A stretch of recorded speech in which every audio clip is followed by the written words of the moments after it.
stres ni, kita ni dia ada macam tangki. Dalam tangki itulah yang kita isi stres, yang kita isi tension, ya. Begitulah keadaan kita. Otak kita menanggung tension, menanggung stres, hati kita pun menanggung stres, menanggung tension, kan. Jadi macam mana kita nak kurangkan? Salah satu terapi yang menggunakan teknik dan visual yang saya nak kongsikan kepada tuan-tuan dan puan adalah ketika berada di kawasan sungai begini, ya, cari di tempat yang air mengalir, di mana tuan-tuan dan puan duduk dan pastikan kaki kena pada air yang mengalir. Baik, lepas tu apa yang kena buat?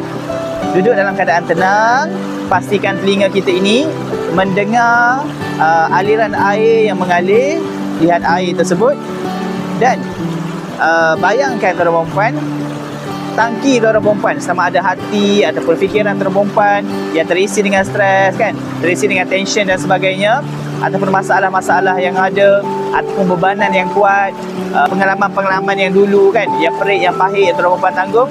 So tuan cepat duduk je sekejap, tenangkan diri, and then tuan-tuan dan puan bayangkan segala kekusutan, segala apa yang berlaku dalam minda tuan-tuan dan puan itu keluar melalui kaki, kan. Contohlah, ya, kita rasa stres dengan macam-macam perangai manusia, kan.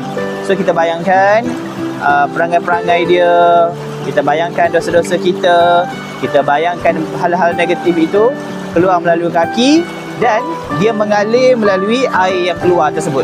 Okey? So itu teknik bagaimana kita nak release tension kita dekat kawasan ini, di mana kita mencari batu, masukkan kaki ke tempat air yang mengalir dan bayangkan apa yang berada dalam minda kita, sama ada tension kita, kan, sama ada hal-hal negatif kita, sama ada pengalaman-pengalaman lalu kita, trauma kita dan sebagainya.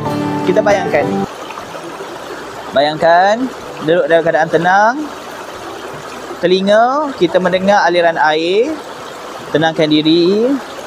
Kita bayangkan trauma kita bayangkan pengalaman kita, hal-hal negatif kita, dia keluar melalui kaki.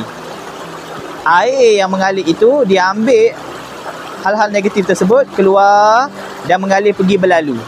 Itu cara untuk kita release tension dengan mudah lah, menggunakan teknik visual di tempat air yang begini.